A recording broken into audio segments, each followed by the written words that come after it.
श्री परमात्मने नमः। श्रीमन्महागणाधिपतये नमः। श्रीमद्भागवत महापुराणम् अथ तृतीय स्कंध चतुर्दशोऽध्यायः। श्रीशुक उवाच निशम्य कौशारविणोपवर्णितां हरेः कथां कारणशूकरात्मनः पुनः स पप्रच्छतमुद्यताञ्जलिर्न चाति तृप्तो विदुरो धृतव्रतः। पूर्व के 13वें अध्याय में भगवान वराह के पावन अवतार चरित्र की कथा का वर्णन किया गया। भगवान वराह के अवतार की कथा गाई। अब उसके पश्चात में फिर आगे का जो चरित्र है 14वें अध्याय में दिति ने गर्भ धारण किया और कैसे दिति के द्वारा जो है हिरण्याक्ष हिरण्यकशिपु का जन्म हुआ है, उन सब कथाओं का जो वर्णन है अब वो आगे यहाँ पर कर रहे हैं। तो आओ दर्शन करें। 14वें अध्याय में भगवान सुखदेव कहते हैं निशम्य कौशार विणोपवर्णितम, यानी सुखदेव बाबा कहते हैं कि हे राजन, हे कौरवेय, हे महाराज परीक्षित, प्रयोजनवश शूकर बने जो भगवान श्री हरि हैं उनकी कथा को मैत्रेय जी के मुख से सुनकर भी भक्ति व्रतधारी विदुर जी की पूर्ण तृप्ति नहीं हुई, इसलिए वो फिर पूछते हैं। यानी प्रयोजन से भगवान बने, कारण शूकरात्मने लिखा है ना, हरे कथाम कारण शूकरात्मन, यानी भगवान के शूकर बनने के पीछे एक प्रयोजन था, कारण था, और विदुर जी को उन्होंने पूरी बात बतलाई भी। मैत्रेय मुनि ने बड़े अच्छे से सारी कथा सुनाई, सब समझाया भी, लेकिन तब भी क्या हुआ कि तमुद्यतांजलि, हाथ जोड़े विदुर जी ने, और पुनः सपप्रच्छ, वो फिर से पूछते हैं। क्यों? क्योंकि न चाति तृप्तो विदुरो धृतव्रतः, हे धृतव्रत, हे महाराज परीक्षित, विदुर जी महाराज की जो है तृप्ति नहीं हुई, उनकी इच्छा भी पूरी नहीं हुई थी, इसलिए वो फिर पूछते हैं। क्या पूछते हैं वो अगले श्लोक में बताते हैं। विदुर उवाच, विदुर जी कह रहे हैं, तेनैव तु मुनि श्रेष्ठ हरिणा यज्ञ मूर्तिना आदिदैत्यो हिरण्याक्षो हत इत्यनुशुश्रुम। अब विदुर जी कहते हैं कि हे मुनिवर, हे मैत्रेय मुनि, हमने यह बात आपके मुख से अभी अभी सुनी है कि आदिदैत्य हिरण्याक्ष को भगवान यज्ञ मूर्ति ने ही मारा था। यज्ञ मूर्ति वराह भगवान का नाम है, क्योंकि वो यज्ञ का रूप कहे गए ना, इसलिए। तो विदुर जी कहते हैं हमने तो आपके मुख से अभी अभी सुना कि हिरण्याक्ष को जो है यज्ञ मूर्ति भगवान वराह ने ही मारा था, है ना। तो इसलिए वो अगले श्लोक में अपनी बात पूरी करते हैं। तस्य चोद्धरतः क्षोणिम स्वद्रंष्टाग्रेण लीलया दैत्यराजस्य च ब्रह्मन् कस्माद्धेतुरभुन्मृदः। अब विदुर जी पूछते हैं कि ब्रह्मन जिस समय भगवान लीला से ही अपनी डाढ़ों पर रखकर पृथ्वी को जल में से लेकर के निकाल रहे थे, उस समय उनसे दैत्यराज हिरण्याक्ष की मुठभेड़ किस कारण हुई? कि भाई सीधी सी बात यह कि भगवान पृथ्वी को लेने गए और रसातल से पृथ्वी को लेके वापस आ रहे थे, तो ये बीच में आपने एक पंक्ति में जो कह करके आप निकल गए ना, कथा तो आपने वराह भगवान की विस्तार से सुनाई, लेकिन आगे एक पंक्ति में आप कहते निकल गए कि वापस आते समय हिरण्याक्ष से भेंट हुई और उन्होंने खेल ही खेल में उसको मार दिया। तो मेरे मन में प्रश्न ये है कि वो खेल भगवान ने करा क्यों और उनकी मुठभेड़ हुई क्यों, इस बारे में बतलाइए। तब मैत्रेय मुनि कहते हैं, मैत्रेय उवाच, मैत्रेय बाबा कह रहे हैं, साधु वीरत्वया पृष्टमवतार कथां हरेः यत्वं पृच्छसि मर्त्यानां मृत्युपाश विशातनीम्। हे विदुर जी महाराज, साधु वीरत्वया पृष्ठ, तुम्हारा जो प्रश्न है बहुत सुंदर है ना, क्योंकि तुम श्री हरि की अवतार कथा के विषय में पूछ रहे हो। अवतार कथाम हरेः पृष्ठम, तुमने जो पूछा है वो भगवान की अवतार कथा के विषय में, इसलिए बहुत उत्तम है ना। तो होता क्या है जो तुमने पूछा, उससे क्या होगा उस कथा से कि मर्त्यानाम मृत्युपाश विशातनीम, यानी मनुष्यों के जो मृत्युपाश है ना, उसका छेदन करने वाली जो है यह भगवान की कथा है। ययोत्तान पदः पुत्रो मुनिना गीतयार्भकः मृत्युः कृत्वैव मूर्ध्न्यंघ्रि मारुरोह हरे पदम। देखो, महाराज उत्तानपाद के पुत्र हुए हैं ध्रुव, है ना।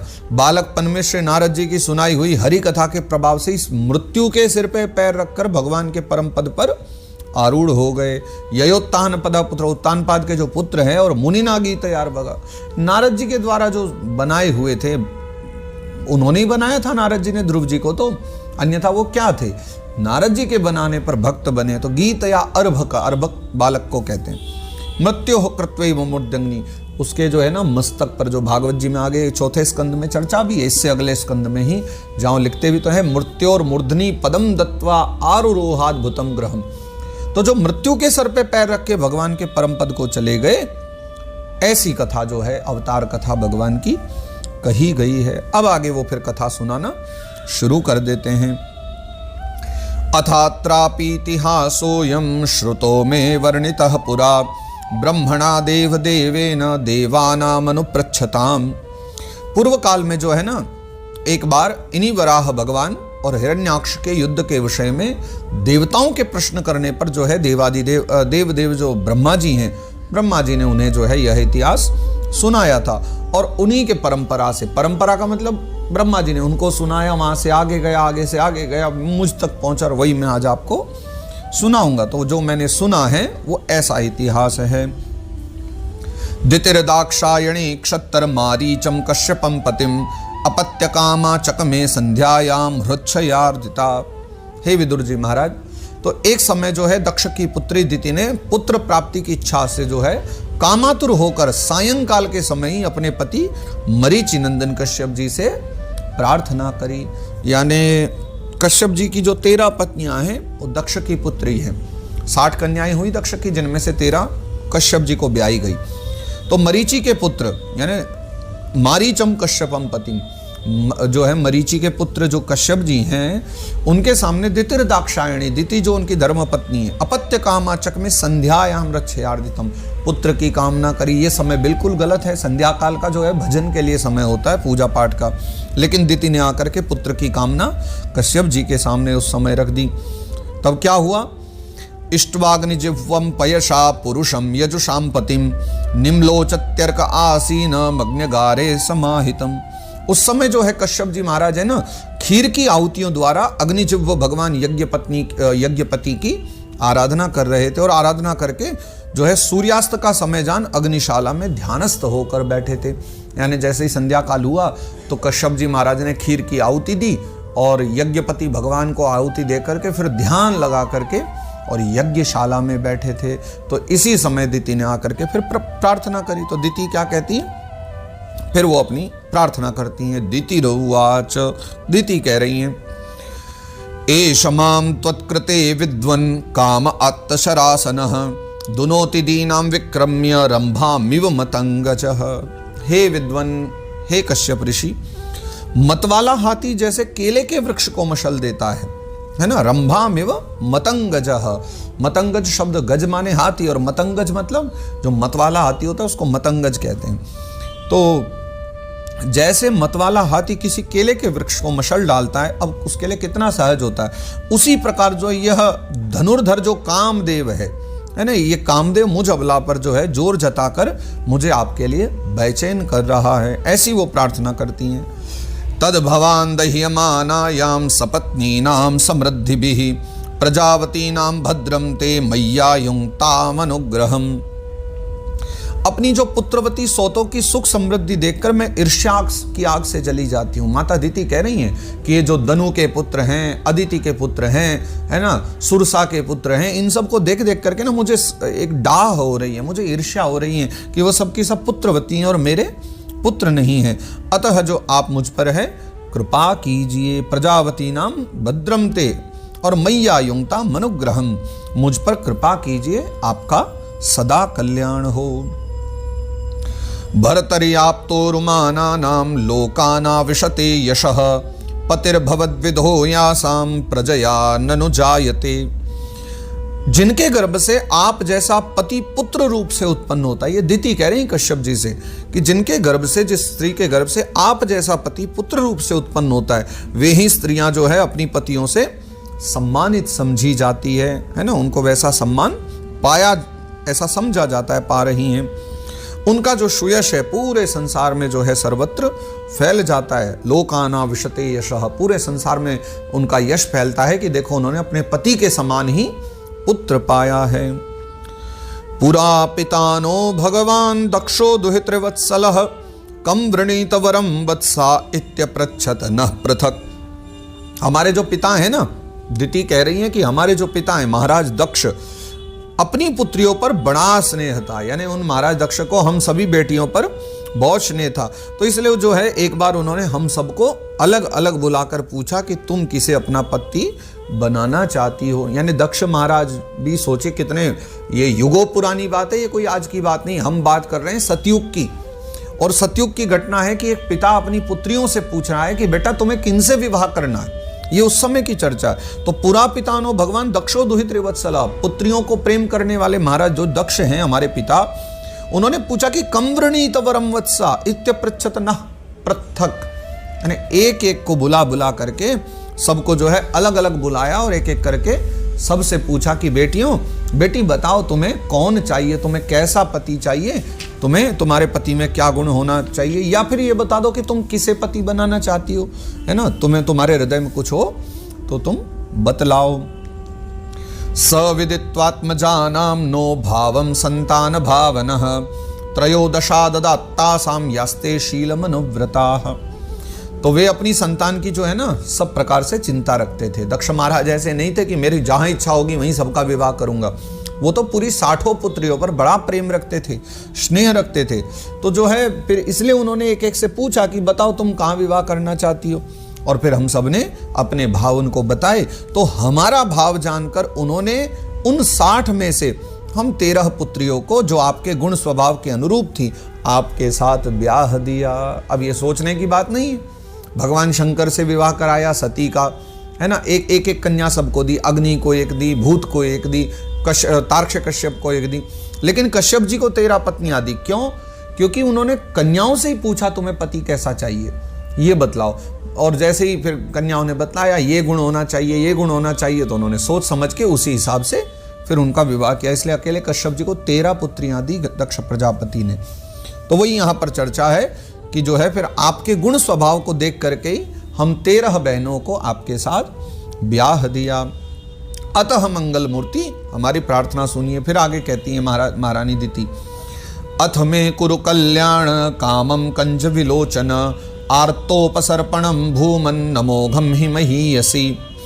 इसके बाद वो कहती हैं कि हे मंगल मूर्ति, हे कमल नयन, आप मेरी इच्छा को पूर्ण कीजिए। क्योंकि हे महत्तम, मही ऐसे लिखा ना कि हे महत्तम, आप जैसे महापुरुषों के पास दीन जनों का आना निष्फल नहीं होता। और मैं कुछ मांगने आई हूं तो मतलब मैं इस समय दीन ही हूं ना, मैं दीनहीन बन के आई हूं। मैं आपसे कुछ चाहती हूं तो कृपा करके आप मेरे मन की इच्छा पूर्ण कीजिए। और फिर मैत्री मुनि कह रहे हैं, इतिताम वीर मारीचः कृपणाम बहुभाषिणीम प्रत्याहानुनयन वाचा प्रवृद्धानंग कश्मलाम।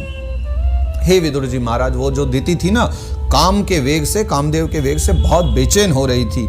उसने इसी प्रकार जो है बहुत सी बातें बनाते हुए बहुत दिन होकर के जो कश्यप जी से पुत्र के लिए कामना करी, याचना करी। और तब उन्होंने जो है उसे सुमधुर वाणी से समझाते हुए कहा, देखिए ये धर्म था कश्यप जी का कि वो अपराध कर रही है, गलत कर रही, तो उसको समझाएं। तो कश्यप जी ने उसको बड़ी प्रेम भरी वाणी से, क्रोधित नहीं हुए बाबा, बड़े प्रेम भरी वाणी से और सुमधुर वाणी से जो है अपनी धर्म पत्नी दिति को जो है वो समझा रहे हैं। फिर क्या कहते हैं, एषते हम विधास्यामि प्रियं भीरु यदिच्छसि तस्याह कामं न कः कुर्यात् सिद्धिस्त्रैवर्गिकीयतः। हे भीरु, हे देवी दिति, तुम्हारी इच्छा के अनुसार मैं अभी अभी तुम्हारा प्रिय अवश्य करूंगा। यानी तुम जो चाहती हो, तुम्हारी इच्छा है, तुम्हारा प्रिय कार्य मैं जरूर करूंगा। भला जिसके द्वारा अर्थ धर्म काम तीनों की सिद्धि होती है, अपनी ऐसी पत्नी की कामना कौन पूर्ण नहीं करेगा। मतलब अगर आपकी धर्म पत्नी ऐसी है जिससे धर्म अर्थ धर्म और काम, मोक्ष को छोड़ दीजिए, मोक्ष तो बाद में है, धर्म अर्थ काम ये तीनों सिद्धि जिस पत्नी के द्वारा हो जाएं, पति का धर्म है कि ऐसी पत्नी की हर इच्छा पूर्ण करनी चाहिए। तो अगर मैं भी नहीं तो ऐसी पत्नी की कामना पूर्ण करूंगा तो भला फिर बात ही क्या रही। और वो फिर कहते हैं आगे, सर्वाश्रमानुपादाय श्वाश्रमेण कलत्रवान व्यसनार्णवमत्येति जलयानेर्यथार्णवम। जैसे जहाज पे चढ़ करके मनुष्य महासागर पार कर लेता है, एक जहाज का सहारा मिल जाए तो बड़े से बड़ा महासागर भी पार हो जाता है, उसी प्रकार जो गृहस्थ आश्रमी है, जो गृहस्थ में जीवन यापन कर रहे हैं, दूसरे आश्रमों को आश्रय देता हुआ अपने आश्रम द्वारा स्वयं भी जो है दुख समुद्र के पार हो जाता है। यानी एक गृहस्थाश्रमी जो है वो बाकी के 3 आश्रमों का भी पालन करता है, ब्रह्मचर्य, वानप्रस्थ और संन्यास। उन तीनों की दाल रोटी की व्यवस्था भी गृहस्थाश्रमी को करनी पड़ती है। और फिर इस प्रकार करते हुए जो स्वयं के भी दुखों से सदा सदा के लिए पार हो जाता है। या माहुरात्मनो ह्यर्धम श्रेयश कामस्य मानिनी यस्याम स्वधुर मध्यस्य पुमांश्चरति विज्वरः। तो हे मानिनी, देखो स्त्री को तो त्रिविध पुरुषार्थ की कामना वाले पुरुष का आधा अंग कहा गया है। त्रिविध पुरुषार्थ मतलब धर्म अर्थ काम मोक्ष, 4 पुरुषार्थ है ना, उनमें से धर्म अर्थ और काम, ये जो 3 पुरुषार्थ हैं, इन 3 पुरुषार्थों की कामना अगर कोई पुरुष करता है, ऐसे कामना वाले पुरुष का तो जो आधा अंग है वो स्त्री माना गया है। यानी स्त्री ना हो तो तीनों पूरे कैसे होंगे, तो इसलिए स्त्री को आधा अंग कहा गया। उस पर अपनी गृहस्थी का भार डालकर पुरुष जो है ना निश्चिंत होकर विचरता है। उसके जीवन में चाहे कितने भी कार्य हों, कुछ भी हो, वो सब घर गृहस्थी का जो कार्य है ना वो नारी के ऊपर डाल देता है। तो देखो भैया, हमारे तो भागवत जी में भी, वेदों में भी, पुरातन ग्रंथों में भी ये बात की चर्चा आई हुई है कि कोई भी सदगृहस्थ जो है वो तभी अच्छा है, गृहस्थाश्रम तभी अच्छा है जहाँ पति पत्नी दोनों अपना कार्य निभाते हैं। और ये लिखा है कि पुरुष भी किसी कार्य में तभी सफल है जब वो घर गृहस्थी का सारा भार अपनी धर्म पत्नी के ऊपर डाल करके निश्चिंत हो जाया करता है। और इसलिए फिर वो आगे भी कहते हैं, यामाश्रित्येन्द्रियारातीन् दुर्जया नितराश्रमैः वयं जये महेलाभिर्दस्युन् दुर्गपतिर्यथा। इंद्रिय रूप जो शत्रु हैं ये अन्य आश्रम वालों के लिए अत्यंत दुर्जय है। देखो, जो इंद्रियां जब अपना प्रभाव करती हैं ना, तो इंद्रियों के प्रभाव से ब्रह्मचारी, सन्यासी, वानप्रस्थी इनको बहुत कष्ट होता है। इंद्रिय रूप जो हमारे शत्रु हैं, इन शत्रुओं से अन्य जो आश्रम वाले हैं उनके लिए अत्यंत दुर्जय है इनको लूटना।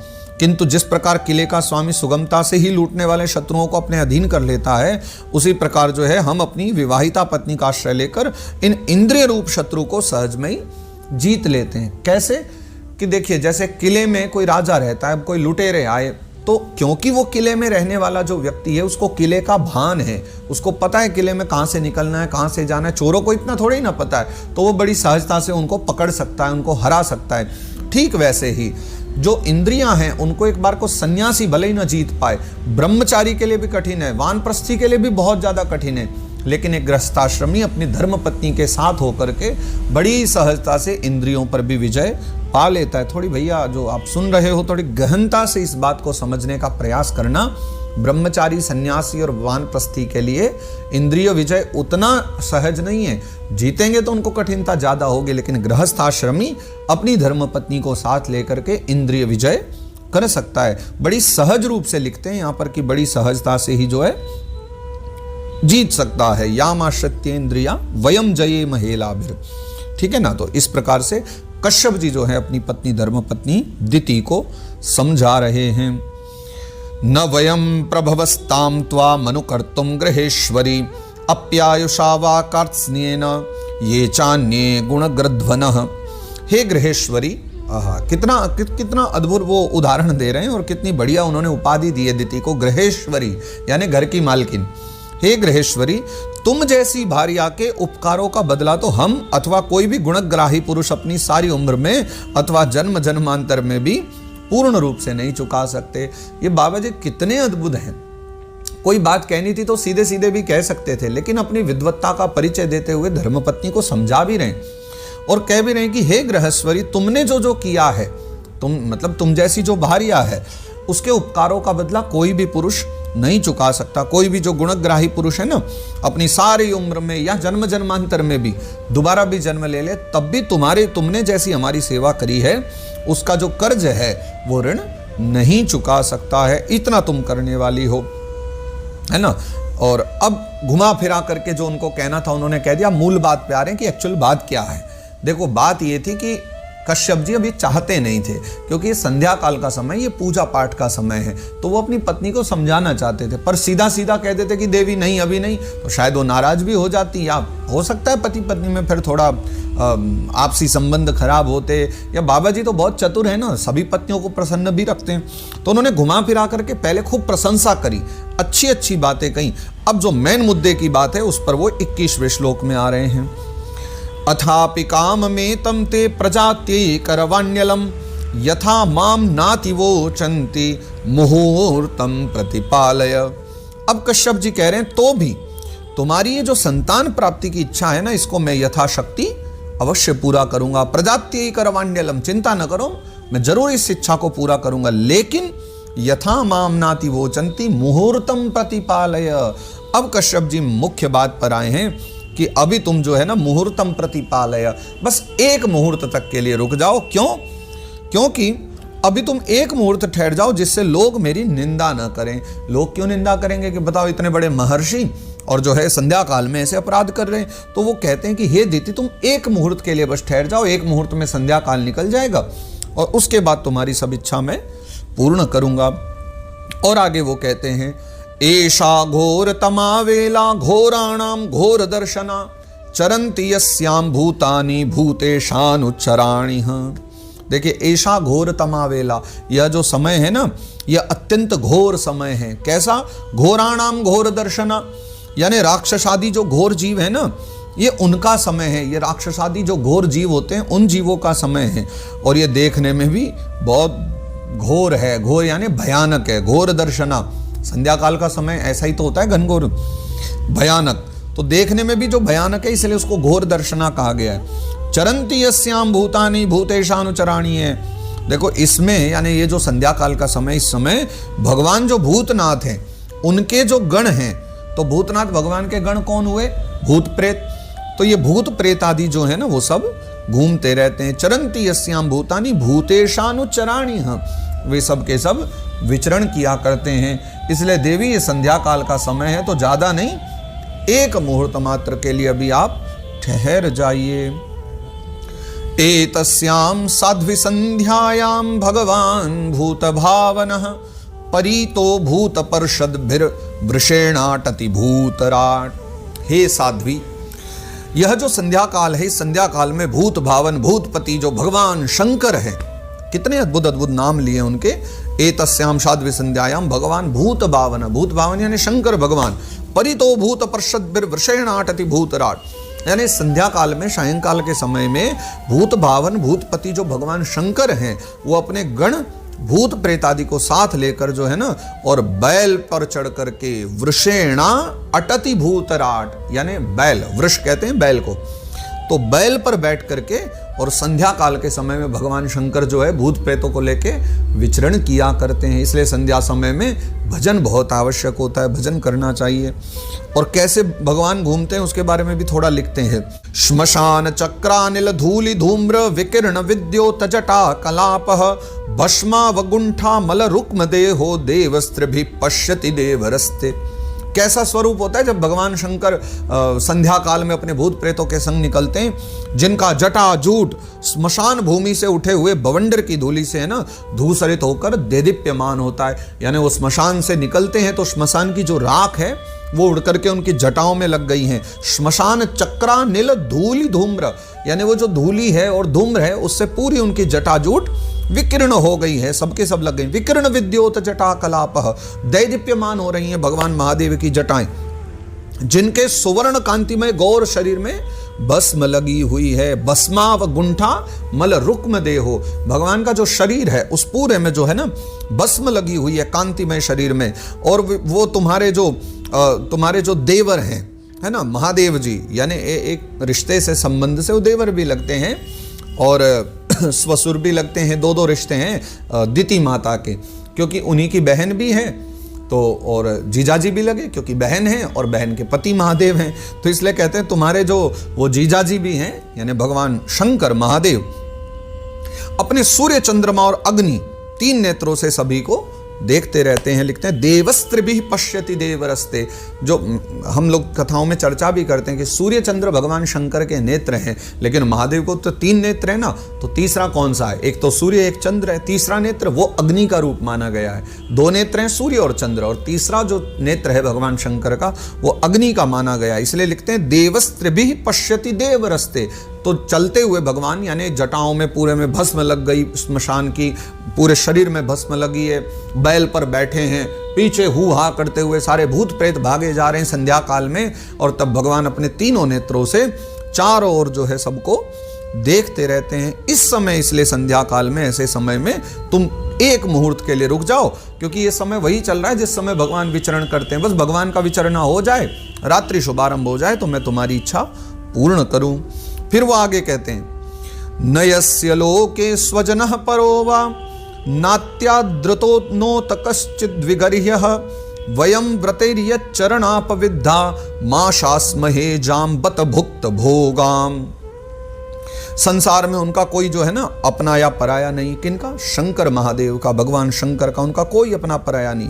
फिर नात्याद्रतो नोत कश्चिद् विगर्ह्य, देखो पहली बात तो कि न यस्य लोके स्वजनः परोवा, इस लोक में स्वजन कोई उनका स्वजन नहीं, परोवा कोई पराया भी नहीं, ना उनका अपना है ना कोई पराया है। और नात्याद्रतो नोत कश्चिद् विगर्ह्यः, यानी न ही उनके लिए कोई अधिक आदरणीय है और न ही कोई निंदनीय, ना तो किसी का आदर करेंगे और न ही निंदा करेंगे, वो सबसे परे हैं बिल्कुल।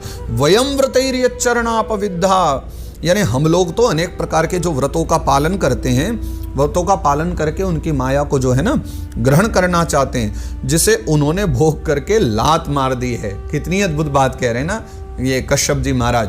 वो कह रहे हैं कि मतलब हम जो है जिस माया को बड़े बड़े व्रत अनुष्ठान करके पाना चाहते हैं, भोले बाबा उन सब में लात मारे बैठे हैं।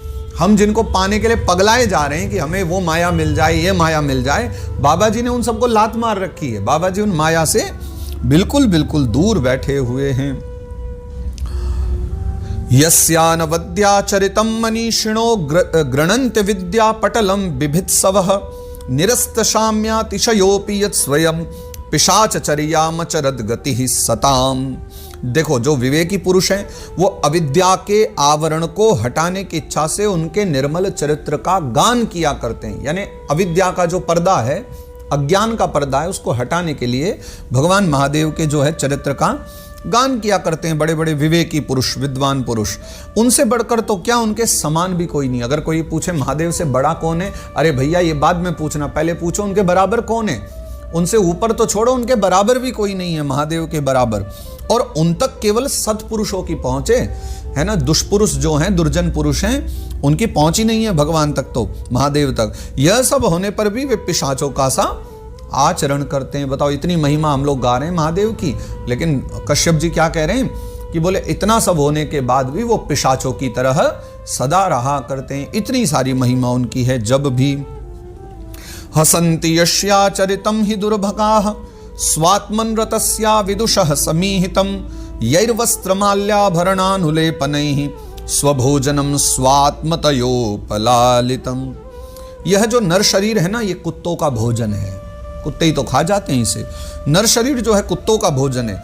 और जो अविवेकी पुरुष आत्मा इस मानकर, यानी शरीर को ही आत्मा मान लेते हैं, कुछ ऐसे भी महापुरुष हैं भैया यहाँ, तो जो अविवेकी पुरुष और इस शरीर को आत्मा मान करके वस्त्र, आभूषण, माला, चंदन, इसी से इसको सजाने संवारने में हमेशा लगे रहा करते हैं, वे अभागे हैं। और वे अभागे जो है ना, आत्माराम भगवान शंकर के आचरण पर हंसते हैं। देखो जो आत्मज्ञ पुरुष होगा, वेदज्ञ पुरुष होगा, वो तो महादेव की महिमा का गायन करेगा। और जो अविवेकी हैं वो ये कह करके हंसा करते हैं कि बताओ कैसे पिशाचों की तरह भगवान घूमते रहते हैं, क्योंकि वो महादेव की महिमा के विषय में जानते नहीं हैं। और एक बड़ी प्यारी बात वो कहते हैं, ब्रह्मादयो यत्कृत सेतुपाला यत्कारणं विश्वमिदं च माया आज्ञाकरी तस्य पिशाचचर्या अहो विभुम्नश्चरितं विडंबनम। हम लोग जो है, हम लोग तो क्या, ब्रह्मा, लोकपाल, इन बातों को कौन कह रहे हैं? कश्यप जी कह रहे हैं ये बात दिति को, कि भाई हम तो हैं ही क्या। अगर हम ब्रह्मा की भी बात करें, हमारे जो दादाजी हैं यानी मरीचि के भी पिता, हम लोग तो क्या, ब्रह्मादि जो लोकपाल भी हैं ना, उन्हीं की बांधी हुई धर्म मर्यादा का पालन करते हैं। यानी संसार के लिए जो मर्यादा भगवान सदाशिव ने बना दी है, उसी में सारा संसार चलता है। ब्रह्मा भी उन्हीं की बनाई हुई मर्यादा का पालन करते हैं। तो वे ही इस विश्व के जो हैं अधिष्ठान है। यत् कारणम विश्वमिदं च माया, कारण जो है भगवान शंकर, तो वे ही विश्व के अधिष्ठान है। और तथा यह जो माया है ना, उन्हीं की आज्ञा का अनुसरण करने वाली है। ऐसे होकर भी वे प्रेतों का आचरण करते हैं। यानी सोचिए, सारी माया भगवान के द्वारा चल रही, सब लीला उन्हीं के द्वारा, और वो कैसे रहते हैं? वो पिशाचों का सा आचरण करते हुए रहते हैं। और ऐसे होकर भी जो है फिर क्या है कि प्रेतों का आचरण करने वाले वो महादेव उन जगत व्यापक प्रभु की जो अद्भुत लीला है ना, ये कुछ समझ में नहीं आया करती। यानी अपनी बुद्धि से आप प्रयास कितना भी कर लो और जो है, लेकिन फिर भी ये सारी बातें समझ में नहीं आएंगी। तो इतनी सारी बातें जो है कश्यप जी ने दिति को समझाई, प्यार से भी समझाया, बुद्धि से भी समझाया, घुमा फिरा के भी समझाया, बड़ाई करके भी समझाया कि किसी प्रकार भी दिति मान जाए। लेकिन दिति तो पगला रही थी, उसको तो संतान की कामना थी, काम भाव के वो आवेश में थी, इसलिए वो कुछ सुनना नहीं चाहती थी, इसलिए उसने एक अपराध कर बैठी। क्या कर बैठी, अगले श्लोक में बता रहे हैं, जो कि आप सभी अगले भाग में श्रवण करेंगे। मैत्रेय उवाच, मैत्रेय मुनि कहते हैं, क्या कहते हैं वो हम अगले भाग में अब दर्शन करेंगे। आज के सत्र को हम यहाँ 14वें अध्याय के मध्य में 28वें श्लोक पर विश्राम कर रहे हैं। 29वें श्लोक से फिर अनुष्ठुप छंद में आगे की चर्चा है और आगे फिर दिति ने जो जो कर्म किए हैं उसके बारे में चर्चा है, क्यों उन्होंने बात नहीं मानी कश्यप जी की और उस कारण से फिर उनके राक्षस पैदा हुए, वो सारी कथा की चर्चा अब हम कल के भाग में, कल के सत्र में करेंगे। आज के सत्र को हम यहाँ विश्राम देते हैं। श्री कृष्णार्पणमस्तु, श्री कृष्णार्पणमस्तु, श्री कृष्णार्पणमस्तु। श्री गोवर्धन नाथ की जय।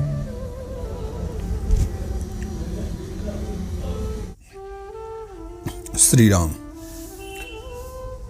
मैत्रेय उवाच, सैवं संविदिते भर्त्रा मन्मथोन्मथितेन्द्रिया जग्राहवासो ब्रह्मर्षिर वृषलीव गतत्रपा।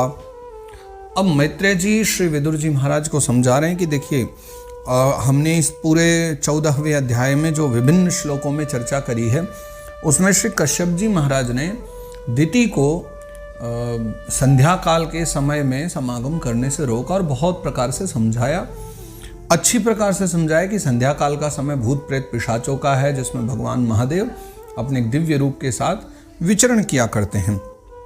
लेकिन इतना सब समझाने पर भी जो है उसको दिति को कोई लाभ नहीं हुआ। शैवम संविदिते भर्ता, इस प्रकार जो जो था सब कुछ उन्होंने समझाया, लेकिन मन मथोन मथितेन्द्रिया, वह जो दिति है उसका जो मन है उसको तो मन मथ यानी कामदेव ने मथ दिया था। मन मथोन मथितेन्द्रिया, उसके मन को जो है कामदेव का एक नाम है मनमथ, तो कामदेव ने उसको पूरी तरह जो है मथ दिया था। इसलिए जग्राह वासो ब्रह्मर्षे वृषलीव गतत्रपा, इसलिए वृषलीव गतत्रपा यानी उसने बिल्कुल निर्लज्ज हो करके, यानी कोई लाज लज्जा नहीं रखी दिति ने, और जग्राह वासो, उनके वस्त्र को पकड़ लिया। वास यानी वस्त्र, कश्यप जी के और वस्त्र को पकड़ करके और कहते हैं फाड़ ही दिया उस वस्त्र को, किनके, ब्रह्मर्षि कश्यप जी के वस्त्र को। तब जो है फिर आगे वो कहते हैं, सविदित्वाथ भार्यायास्तम निर्बंधम विकर्मणि नत्वादष्टाय रहसी तयाथोपविवेशः। अब कश्यप जी ने जैसा ये सब देखा कि दिति जो है बहुत ज़्यादा कामातुर हो रही है, तो जो है कश्यप जी ने फिर अब वो निंदित कर्म करते देखा अपनी पत्नी को भी। कर्म तो गलत ही है संध्या काल में हो, तो निंदित कर्म करते हुए अपनी भार्या का जो है ना बहुत आग्रह देखा कि भाई वो तो बहुत ही ज़्यादा आग्रह कर रही है ना। तम निर्बंधम विकर्मणि, यानी जो नहीं करना चाहिए, जो निंदित कर्म है वो उसको करना चाह रही है, लेकिन पति हैं और फिर पत्नी की इच्छा है, तो जो है नत्वादिष्टाय रहसी तयाथोपविवेश है। उन्होंने क्या किया, नत्वा जो है उन्होंने प्रणाम किया, किसको, दैव को, यानी उन्होंने मन ही मन देवता को प्रणाम किया। दैव मतलब विधाता को, कि जो विधान करने वाले, जिन्होंने इसकी बुद्धि को इतना फेर दिया कि वो मानने वाली नहीं है। और तयाथोपविवेश, फिर उन्होंने जो है एकांत में उसके साथ समागम किया, यानी जैसा वो चाहती थी। अपराध भली क्यों ना हो, गलत कर्म था, लेकिन जैसी पत्नी की इच्छा थी उन्होंने वैसा ही किया। अथोपस्पृश्य सलिलम प्राणानायम्य वाग्यतः ध्यायन् जजाप विरजम ब्रह्म ज्योतिः सनातनम। इसके पश्चात क्या हुआ, फिर उन्होंने जल में स्नान किया। अथोपस्पृश्य सलिलम, यानी कश्यप जी महाराज जो हैं वो सबके पश्चात में जल में स्नान करते हैं। और प्राणानायम्य वाग्यतः, यानी स्नान करने के पश्चात उन्होंने जो है अपने प्राण और वाणी इन दोनों पर जो है संयम करके क्या किया, ध्यायन् जजाप विरजम ब्रह्म ज्योति सनातनम, वह सनातन जो ब्रह्म ज्योति है उसका ध्यान करने लगे, यानी विशुद्ध ज्योतिर्मय सनातन जो ब्रह्म है उनका जो है ध्यान करते हुए जजाप, ध्यान जजाप, उन्हीं का ध्यान करने लगे। किनका? सनातन पर ब्रह्म का। और ध्यान करते हुए उनका जाप करने लगे। इसके पश्चात क्या हुआ? दितिस्तु व्रीडिता तेन कर्मावद्येन भारत उपसंगम्य विप्रर्षिर मधो मुख्यभ्य भासत। देखो, एक बात तो यहाँ सोचने की, अभी दो बात हमारे समझ में आ रही, पिछली पूरी कथा से और अब ये वाले श्लोक से। पहली बात तो ये है कि पति को भी कैसे अपना धर्म निभाना है, ये समझने की बात है कि वो अपराध में लिप्त थी, उसको समझाया जाए, सब किया जाए, ठीक है।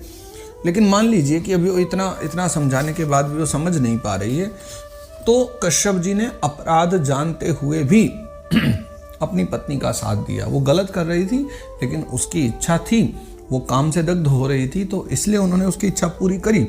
लेकिन फिर परब्रह्म के ध्यान में बैठ गए, स्नान ध्यान करके, वाणी पर, प्राणों पर संयम करके। और अगले ही पल जब दिति की भी कामना पूरी हो गई, अब उसको भी क्या हुआ? वो लिखते हैं, दितिस्तु व्रीडिता तेन कर्मावद्येन भारत। हे विदुर जी महाराज, मैत्रेय मुनि कह रहे हैं कि दिति ने भी उस समय तो वो सब जबरदस्ती करी कश्यप जी के साथ, लेकिन उसके पश्चात जो है उस निंदित कर्म करने के कारण उसको बड़ी लज्जा आई। यानी पहले नहीं आई लज्जा, लेकिन उन सब कर्मों के होने के बाद में उसको जो है बहुत लज्जा आई कि उससे जो है गलत हुआ है, अपराध हुआ है। तब वो क्या करती है? उपसंगम्य विप्रर्षिर। तब जो है विप्रर्षि यानी वही हमारे कश्यप जी महाराज, तब जो है ना उपसंगम्य विप्रर्षि के पास जाती है, ब्रह्मर्षि कश्यप जी के पास जाती है और अधोमुख्य यानी मुख नीचा कर लिया। शर्म आने लगी अब तो कि गलत हुआ है मुझसे, तो उनके पास गई और अधोमुख्य यानी मुख नीचा कर लिया और अभ्यभासत, तब जो है वह कहने लगी, यानी अब मुख नीचा करके और लज्जा में आकर के, लज्जावश होकर के वो कह रही है। दितिरुवाच, अब दिति कहती है, माँ में गर्भमिमं ब्रह्मन् भूतानां वृषभो वधीत् रुद्रः पतिर्हि भूतानां यस्या करवमंहसम्। हे भगवान, हे ब्रह्मन, हे कश्यप जी महाराज, देखिए भगवान जो रुद्र हैं वो भूतों के स्वामी हैं। रुद्रः पतिर्हि भूतानां, यानी भगवान रुद्र जो हैं, शंकर महादेव हैं, वो तो भूतों के स्वामी हैं। और यस्या करवमंहसम्, मेरे द्वारा उनका अपराध भी हुआ। ये सत्य बात है ना कि संध्या काल में मैंने समागम किया, इस कारण से मुझसे संध्या काल में एक अपराध बना है। ये महादेव का ही अपराध है। तो भगवान रुद्र जो भूतों के स्वामी, मैंने उनका अपराध किया है ना। लेकिन मैं एक आपसे जो है प्रार्थना करना चाहती हूँ कि माँ में गर्भमिमं ब्रह्मन् भूतानां वृषभो वधीत्, यानी माँ में गर्भमिमं, आपके द्वारा मुझे जो गर्भ स्थापित हुआ है, मेरे उदर में जो गर्भ है, भूतानां वृषभो वधीत्, कहीं ऐसा न हो कि वह भूत श्रेष्ठ भगवान महादेव मेरे इस गर्भ को नष्ट न करें, ऐसी मेरी आपसे प्रार्थना है। क्योंकि मुझसे अपराध बना है तो कोई नाराज होकर के वो नष्ट न कर दे मेरे गर्भ को, ये मैं आपसे प्रार्थना करना चाहती हूँ। नमो रुद्राय महते देवायोग्राय मेढुषे शिवाय न्यस्तदंडाय धृतदंडाय मन्यवे।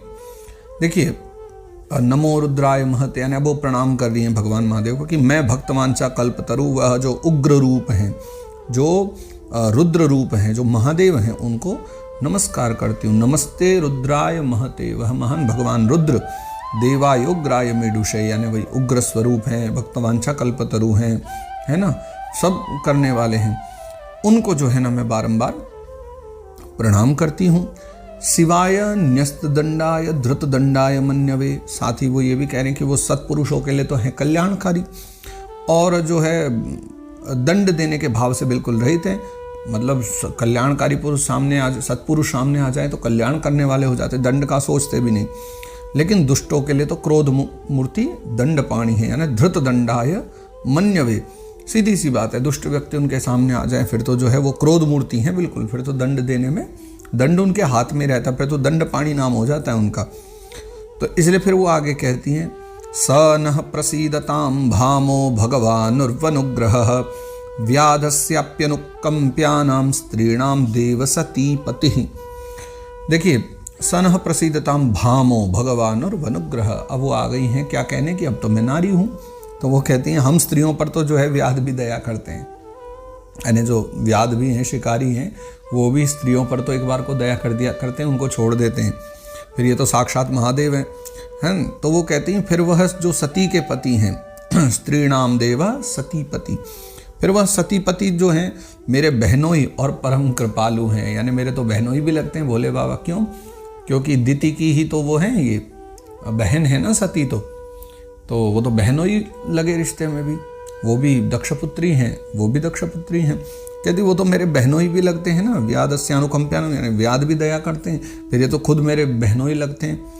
तो इसलिए जो है वो मुझ पर प्रसन्न हो, मुझ पर नाराज न हो, ऐसी वो प्रार्थना करने लगी। मैत्रेय उवाच स्वसर्गस्याशिषं लोक्यामासाशानां प्रवेपतिं निवृत्त संध्या नियमो भार्यामाह प्रजापति।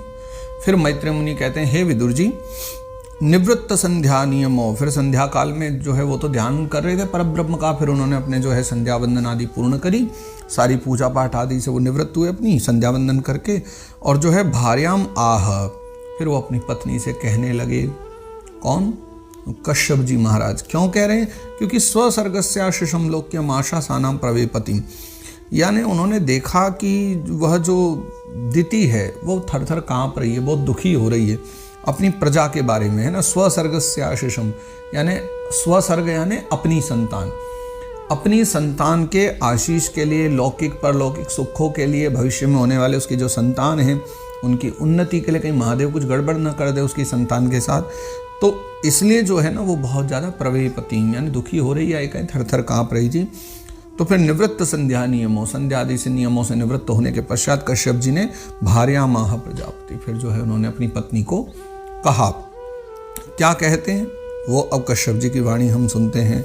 कश्यप उवाच, कश्यप जी महाराज कहते हैं अप्रायत्यादात्मनस्ते दौशान मौहूर्तिकादुत मन्निदेशातिचारेण देवानां चाति हेलनात्। अब कश्यप जी महाराज कह रहे हैं कि तुम्हारा जो चित्त है ना, वो जो है काम वासना से मलिन था, यानी तुम्हारे अंदर कामदेव का बहुत ज़्यादा प्रभाव था। और लिखते हैं अप्रायत्यादात्मनस्ते, तुम्हारी जो आत्मा है, मन है, तुम्हारा चित्त है जिसे कहोगे, वो काम वासना से बिल्कुल गंदा हो चुका था। फिर दौशान मौहूर्तिकादुत, वह जो है समय भी ठीक नहीं था, संध्या काल का समय था। और मन्निदेशातिचारेण देवानां चाति हेलनाथ, फिर तुमने जो है मेरी बात भी नहीं मानी, मैंने जो कहा उस बात को तुमने नहीं माना, और देवताओं की भी अवहेलना करी। देवानां चाति हेलनाथ यानी संध्या काल के समय तुम्हें काम वासना पर वश रखना चाहिए था और तुमने मेरी बिल्कुल भी बात नहीं मानी। तो फिर कश्यप जी और कहते हैं भविष्यतस्तवा भद्रावभद्रे जाठराधमो लोकान सपालांस्त्रिंश्चंडी मुहुराक्रंदयिष्यतः। देखो समझाने के समय पे कश्यप जी ने समझाया भी, इच्छा भी पूरी कर दी, लेकिन उसके बाद अब क्या कह रहे हैं? चंडी, यानी अब चंडी शब्द का प्रयोग कर रहे हैं, यानी हे अमंगलमयी चंडी, ऐसा उन्होंने बहुत शब्द प्रयोग किया जो है। अब वो कहते हैं भविष्यतस्तवा भद्रा वभद्रे चाठराधमो, हे अमंगल रूपी तुमने मेरी बात नहीं मानी, तो अब क्या होगा? तुमने संध्या काल के समय में जो है समागम किया है, उस कारण तुम्हारी कोख से है ना जो दो बड़े ही अमंगलमय और अधम पुत्र उत्पन्न होंगे। भविष्य तस्तवा भद्र अवभद्रे जाठराधमो, यानी तुम्हारे जो है जठर से, तुम्हारे उदर से दो बड़े ही अधम और अभद्र यानी अमंगलकारी, भद्र शब्द का मतलब होता है मंगलकारी, तो अभद्र यानी अमंगलकारी और अधम यानी एक प्रकार से नीच प्रवृत्ति वाले, ऐसे दो पुत्र होंगे। और लोकान सपालांस्त्रिश्चंडी मुहुराक्रंदयिष्यतः, और वे बार बार जो है ना सारे लोगों को, लोकपालों को अपने अत्याचारों से रुलाया करेंगे। मुहुराक्रंदयिष्यतः यानी बार बार जो है रुलाते ही रहेंगे वो, किनको? सब लोगों को, लोकपालों को, देवताओं को, सबको दुखी करेंगे। ऐसे दो बेटे की तुम माँ बनोगी। प्राणिनां हन्यमानानां दीनानां कृतागसां स्त्रीणां निगृह्यमाणानां कोपितेषु महात्मषु। देखो जब उनके हाथ से है ना बहुत सारे निरपराध और दीन प्राणी मारे जाने लगेंगे, यानी प्राणिनाम हन्यमानानाम, जब बहुत सारे प्राणी उनके द्वारा मारे जाया करेंगे, दीनानाम अकृतागसाम, और बहुत सारे दीन जन जो है जब वो उनके द्वारा बार बार मारे जाने लगेंगे, और स्त्रीणाम निगृह्यमाणानाम, जब स्त्रियों पर भी उनके दोनों के द्वारा बहुत ज़्यादा अत्याचार होगा तो जो है कोपितेषु महात्मसु, और महात्माओं को जो है क्षुब्ध किया जाने लगेगा, यानी महात्मा जन जो हैं जो वो कोप करने लग जाएंगे, ऐसे तुम्हारे बेटे के कर्म हो जाएंगे। तब क्या होगा? तदा विश्वेश्वरः क्रुद्धो भगवान लोक भावनः हनिष्यत्यवतीर्याशौ यथा दृंशत पर्वधृक्। तब जो है उस समय क्या होगा? तदा विश्वेश्वरः क्रुद्धो, तब भगवान विश्वेश्वर क्रुद्ध होंगे, नारायण भगवान। भगवान लोक भावनः, लोक भावन यानी वही भगवान नारायण हमारे जो है वो क्रुद्ध हो जाएंगे, और फिर कुपित हो करके, क्रुद्ध हो करके क्या करेंगे भगवान जगदीश्वर? तदा विश्वेश्वरः, फिर वह विश्वेश्वर भगवान नारायण क्या करेंगे? हनिष्यत्यवतीर्यासौ यथा दृंशत पर्वधृक्, फिर जो है ना भगवान जो है अवतार लेंगे, और अवतार लेके क्या करेंगे? हनिष्यत्यवतीर्यासौ, फिर जो है उनका वध कर देंगे, जो है उनको उनके गर्भ को हरण करते हुए उनको मार डालेंगे। लेकिन कैसे? यथा दृंशत पर्वधृक्, जैसे जो इंद्र जो है पर्वतों का दमन करते हैं ना, ठीक उसी प्रकार से भगवान अवतार लेकर के उन दोनों का, तुम्हारे दोनों पुत्रों का वध कर देंगे। और इस प्रकार से मनु कश्यप जी ने सारी भविष्यवाणी की चर्चा एक ही बार में कर दी कि तुमने अब अपराध तो कर ही दिया, मेरी बात मानी नहीं, लेकिन अब जो है तुम्हें ये सब देखना पड़ेगा, अब आने वाले समय में ये सब होगा। और ऐसा जब कहा कश्यप जी महाराज ने तो दिति बहुत दुखी हो गई। फिर दिति कहती है, दितिरुवाच, दिति कह रही हैं, वधम भगवता साक्षात् सुना भोदार बाहुना आशासे पुत्रयोर्मह्यम मां क्रुद्धात् ब्राह्मणात् विभो। दिति कहती है, प्रभो वधम भगवता साक्षात् सुना भोदार बाहुना, यानी दिति भी कह रही कि भगवान मैं भी तो यही चाहती हूँ कि मेरे पुत्र का वध हो तो वह साक्षात भगवान चक्रपाणि के हाथ से ही हो। तो मतलब क्या नहीं होना चाहिए? क्या ये अच्छी बात है? बोले ये तो बहुत बढ़िया बात है। दिति ने कहा ये तो बड़ी कृपा की बात है कि मेरे पुत्रों का वध जो है वो भगवान के हाथों से, चक्रपाणि के हाथ से होना चाहिए, यानी नारायण के हाथ से। आशा से पुत्रयोर्मह्यम मां क्रुद्धात् ब्राह्मणात् विभो, बस मुझे एक ही प्रार्थना है कि मां क्रुद्धात् ब्राह्मणात् विभो, किसी ब्राह्मण के शाप से, या ब्राह्मण जो कुल हैं उन ब्राह्मणों के शाप से जो है उनका वध नहीं होना चाहिए। मेरे पुत्रों का वध हो तो भगवान नारायण के ही हाथों होना चाहिए। क्योंकि देखो अपराध तो बन ही गया है, दिति भी जानती है अब अपराध तो बन गया। अब जो बन गया है, अपराध हो चुका है, उसमें मैं क्या करूं? गलती तो हो गई, अब बालक तो वैसे ही उत्पन्न होंगे जैसा इन्होंने कहा। तो बस वो प्रार्थना इतनी ही कर रही कि भगवान के ही हाथों सदगति मिले बच्चों को, है ना, किसी ब्राह्मणों के श्राप से नहीं। क्योंकि ब्राह्मणों का अगर श्राप मिला तो सदगति नहीं होने वाली कभी भी, फिर तो न जाने कहाँ कहाँ भटकना पड़ेगा, कैसे कैसे इनको जीव रूप में ग्रहण करना पड़ेगा जीवन। तो इसलिए वो प्रार्थना करती कि अच्छा है कि भगवान के हाथों सदगति हो जाए। और आगे वो कहती हैं, न ब्रह्मदंड दग्धस्य न भूत भयदस्य च नारकाश्चानुगृह्णन्ति याम याम योनिमसौगतः। बात बिल्कुल सही है, ये वही तो, इसीलिए तो कहना चाह रही है कि भगवान के हाथ होना चाहिए कि न ब्रह्मदंड दग्धस्य न भूत भयदस्य च।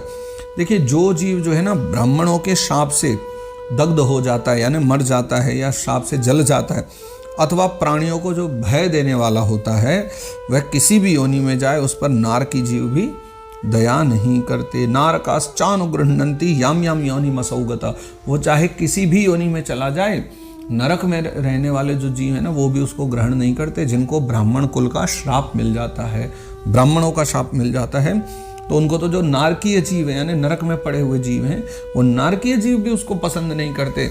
तो सोचिए फिर भगवान तो और तो कौन ही भला उनको उनके ऊपर कृपा करेगा। इसलिए बस मैं यही चाहती हूँ कि भगवान के हाथों ही मेरे पुत्रों की सदगति होनी चाहिए।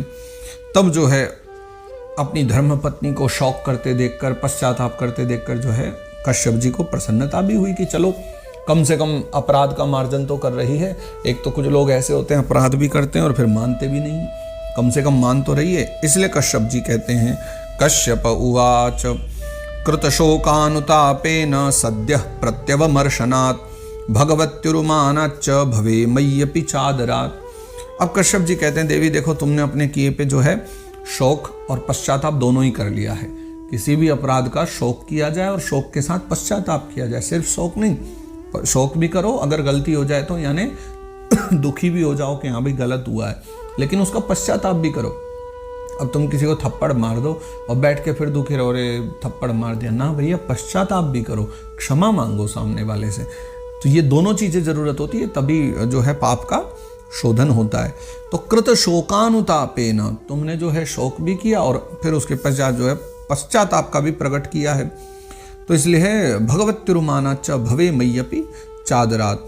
तो और बहुत जल्दी जो है तुम्हें शीघ्र ही उचित अनुचित का विचार भी हो गया, वरना हो सकता है बहुत समय बाद पता चलता। जल्दी तुम्हें दोनों का विचार हो गया और भगवान विष्णु, भगवान शंकर और मेरे प्रति भी तुम्हारा जो है बहुत आदर है, यानी दोनों के प्रति तुम आदर भी बहुत रखते हो। तीनों के प्रति, भगवान शंकर के भवे और भगवत्युरुमानाच भवे मय्यपि चादरात, यानी भगवत्युरु भगवान नारायण के प्रति, भवे यानी भगवान शंकर के प्रति और मय्यपि यानी मेरे प्रति, तीनों के प्रति तुमने बड़ा आदर भाव दिखलाया है। इसलिए क्या होगा वो आगे कहते हैं अगले श्लोक में, पुत्रस्यैव तु पुत्राणां भवितैकः सतां मतः गास्यन्ति यद्यशः शुद्धं भगवद्यशसा समम्। तो फिर वो कहते हैं कि देखो तुम्हारे तीनों के प्रति तुम्हारा आदर भाव बहुत अच्छा है ना, इसलिए तो जो है तुम्हारे एक पुत्र के 4 पुत्रों में से एक ऐसा होगा। अब उन्होंने आगे के लिए स्पष्ट कर दिया है, इसलिए तुम्हारे एक पुत्र के जो है 4 पुत्र हैं ना, उनमें से एक ऐसा होगा जिसका सत्पुरुष भी मान किया करेंगे। पुत्रस्यैव तु पुत्राणाम, यानी जो तुम्हारे हमने कहे ना कि 2 पुत्र होंगे, उन 2 पुत्रों में से पुत्राणाम भवितैक, तुम्हारे दोनों पुत्रों में से किसी एक ऐसा पुत्र होगा कि सताम मतः, बड़ा सतोगुणी बालक होगा। या ये कहें कि गास्यन्ति यदि यशः शुद्धम भगवद यशसा समम, यानी जिसका सत्पुरुष जन भी जो है ना मान करेंगे, सम्मान करेंगे, और जिसके पवित्र यश को भक्तजन भगवान के गुणों के साथ गाया करेंगे। ये बात कह रहे हूँ, गास्यन्ति यदि यशः शुद्धम भगवद यशसा समम, जैसे भगवान का यश गाया जाता है ना, ऐसे उसके चरित्रों का गायन किया जाएगा। किसकी बातें चल रही, बने रहिए, सुनते रहिए, आगे समझ में आएगी। फिर वो आगे कहते हैं, योगैर्हेमेव दुर्वर्णं भाविष्यन्ति साधवः निर्वैरादिभिरात्मानं यच्छीलमनुवर्तितुम्। जिस प्रकार जो है खोटे जो सोने होते हैं ना, तो खोटे सोने को अगर बार बार तपा करके जो है शुद्ध किया जाता है, जो खोटा सोना हो तो उसको बार बार जो है तपा कर जला कर जो है शुद्ध किया जाता है। उसी प्रकार जो साधु जन है उसके स्वभाव का जो अनुकरण करने के लिए जो है ना निर्वैरता आदि उपायों से अपने अंतःकरण को शुद्ध करेंगे। बात समझे? यानी कि वह जो बालक होगा है ना, तो साधुजन जो है उसके स्वभाव का अनुकरण करने के लिए निर्वैरता आदि जो गुण हैं उनसे अपने अंतःकरण को शुद्ध करेंगे। यानी ये करने के लिए कि उसके स्वभाव का अनुकरण कर लिया जाए, उसके स्वभाव को अपना लिया जाए, वह ऐसा अद्भुत होगा, ऐसे उसके अद्भुत गुण होंगे। मतलब जिसकी सत्पुरुष भी वंदना करें तो आप विचार कर सकते हैं वो कितना अद्भुत वो बालक हो सकता है। यत् प्रसादादिदं विश्वं प्रसीदति यदात्मकं सस्वसृग भगवान यस्य तोष्यते नन्ययादृशा। देखिए, जिनकी कृपा से उन्हीं का स्वरूपभूत यह जगत आनंदित होता है, यानी जिनकी कृपा से जो भगवान नारायण हैं, महादेव हैं, कुछ भी कहिए, और उन्हीं के द्वारा बना हुआ ये जगत है, तो ये आनंदित किन से होता है? उन्हीं से जिन्होंने इसको बनाया। यत् प्रसादादिदं विश्वम प्रसीदति यदात्मकम, यानी जिन भगवान के द्वारा बनाया हुआ विश्व है, जिनके द्वारा ही ये प्रसिद्ध यानी आनंदित होता है।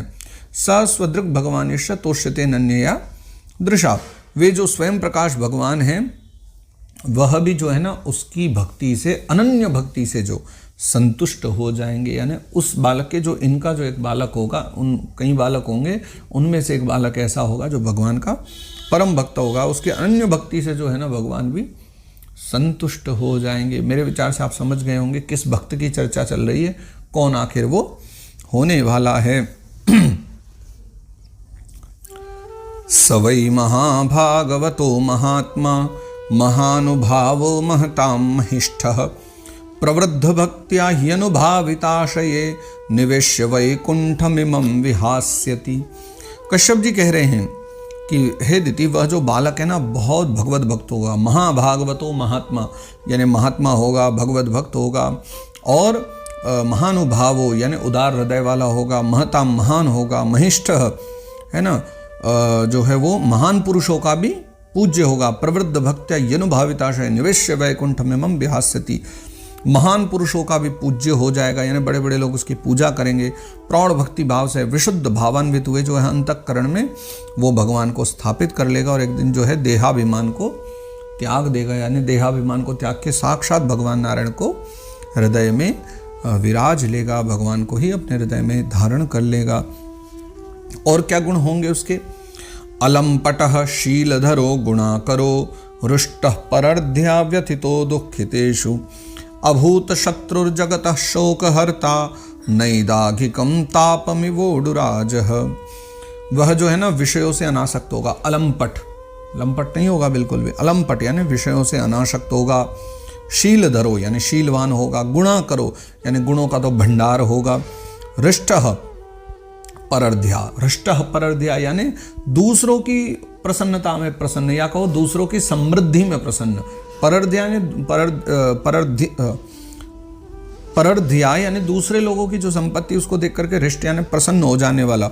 व्यथितो दुःखितेषु, और दूसरों के दुख में जो है ना व्यथा मानने वाला, यानी दूसरे दुखी हैं तो दुखी होगा, दूसरे सुखी हैं तो प्रसन्न हो जाया करेगा। अभूत शत्रु जगतः शोकहर्ता, अभूत शत्रु जगतः यानी उसका कोई शत्रु नहीं होगा, ऐसा व्यक्ति हो जाएगा वो सबसे प्रेम वाला। शोकहर्ता जो है सबका शोक हरने वाला हो जाएगा, है ना। और नैदाघिकम ताप मिवोडुराज, मिवोडुराज मतलब चंद्रमा। तो ये क्या करेगा? जैसे चंद्रमा जो है ग्रीष्म ऋतु के ताप को हर लेता है ना, वैसे ही जो है वह संसार के शोक को शांत करने वाला होगा। जैसे ग्रीष्म ऋतु में गर्मी बहुत हो तो रात्रि में थोड़ी शांति मिलती है ना, जैसे चंद्रमा आ जाते हैं तो जो ग्रीष्म ऋतु का चंद्रमा है ना वो बड़ा आनंद देने वाला माना जाता है। तो वैसे ही सबसे जो दुखी दुनिया होगी, जगत से दुखी दुनिया होगी, उनको आनंद देने वाला होगा वह बालक, जो तुम्हारे जो दोनों बेटे होंगे ना उनमें से एक का बालक होगा वो, ठीक है ना। आप लोग जो सब सुन रहे हो ना कथा, वो ये आज का जो सत्र पूरा हो जाएगा, और अगर आपने वीडियो देखी है तो ज़रूर आप एक बार बताना कि क्या आपको समझ में आया यहाँ किस बालक के बारे में बात चल रही है, कि आखिर दिति के कौन वो 2 पुत्र होने वाले, और उनमें से किसके वो पुत्र होने वाला है कि जो भगवान का इतना बड़ा परम भक्त होगा, जो राक्षस बन करके भी भगवान का परम भक्त होगा। आगे कहते हैं कश्यप जी महाराज, अंतर्बहिश्चामलमब्ज नेत्रम स्वपूरुषेच्छानुगृहीत रूपम पौत्रस्तव श्री ललना ललामम दृष्टा स्फुरत कुंडल मंडिताननम। जो इस संसार के बाहर भीतर सब और विराजमान है, अपने भक्तों के इच्छानुसार समय समय पर जो है मंगल विग्रह धारण किया करते हैं। स्वपुरुषेच्छानुगृहीत रूपम, अपनी इच्छा से जो बारंबार सुंदर विग्रह धारण कर लेते हैं। और लक्ष्मी रूप लावण्य मूर्ति यानी सुंदरता की प्रतिमूर्ति, ललना की शोभा बढ़ाने वाले। पौत्रस्तव श्री ललना ललामम, है ना, लावण्य मूर्ति ललना की जो शोभा बढ़ाने वाले हैं, तथा जिनका मुखमंडल झिलमिलाते कुंडलों से सुशोभित है। दृष्टास्फुरत कुंडल मंडिताननम, मुखमंडल जो है झिलमिलाते हुए कुंडलों से उनका सुशोभित हो रहा है। उन परम पवित्र कमल नयन श्री हरि का तुम्हारे पौत्र को प्रत्यक्ष दर्शन होगा। यानी ये कश्यप जी ने वरदान ही दे दिया, मानो भविष्यवाणी कर दी कि वो जो बालक होगा तुम्हारा पौत्र, पौत्र मतलब पोता, यानी तुम्हारे बेटे का बेटा, जो तुम्हारे 2 बेटे होंगे उनमें से एक के वो बेटा होगा जिसको साक्षात श्री हरि का दर्शन होगा। और इतना कह करके फिर मैत्रेय मुनि कहते हैं, मैत्रेय उवाच, मैत्रेय बाबा कह रहे हैं, श्रुत्वा भागवतम पौत्र ममोदत दितिर्भृशम पुत्रयोश्च वधम कृष्णाद विदित्वा सीन महामनाः। हे विदुर जी महाराज, दिति ने जब ये सुन लिया कि जो मेरा पौत्र है वो भगवान का भक्त होगा, श्रुत्वा भागवतम पौत्र, ये सुनकर कि मेरा जो है पौत्र, मेरा पोता भगवान का परम भक्त यानी भागवत होगा, तो जो है ममोदत दितिर्भृशम, दिति को जो है ना बहुत मोद हुआ, यानी बहुत आनंद हुआ। और पुत्रयोश्च वधम कृष्णाद विदित्वा सीन महामना, ये जान लिया कि मेरे पुत्र जो है ना साक्षात भगवान श्री हरि के हाथ से मारे जाएंगे, तो उसे और भी ज़्यादा उत्साह हुआ, यानी दोनों हाथ में लड्डू हो गए कि बच्चे होंगे भले ही राक्षस होंगे लेकिन भगवान नारायण के हाथों मारे जाएंगे, और जो पौत्र होगा, पोता होगा, वो तो साक्षात भगवान नारायण का परम भक्त होगा, उनके दर्शन भी पाएगा। अब वो पौत्र कौन है, अब विचार कीजिए, जिनको जानना हो अगले सत्र तक प्रतीक्षा कीजिए। अगले सत्र में हम बताएंगे वह बालक कौन है और इसी के साथ जो है तृतीय स्कंद का 14वां अध्याय यहाँ पर विश्राम होता है। जय जय श्रीमद् भागवते महापुराणे पारमहंस्यां संहितायां तृतीय स्कंदे दिति कश्यप संवादे चतुर्दशोऽध्यायः। तो इस प्रकार श्रीमद् भागवत महापुराण इस परमहंस संहिता के तृतीय स्कंद में दिति कश्यप संवाद के नाम से यह चतुर्दश अध्याय 14वां अध्याय यहाँ पर विश्राम लेता है। श्री कृष्णार्पणमस्तु, श्री कृष्णार्पणमस्तु, श्री कृष्णार्पणमस्तु। श्री गोवर्धननाथ की जय। जय सिया राम।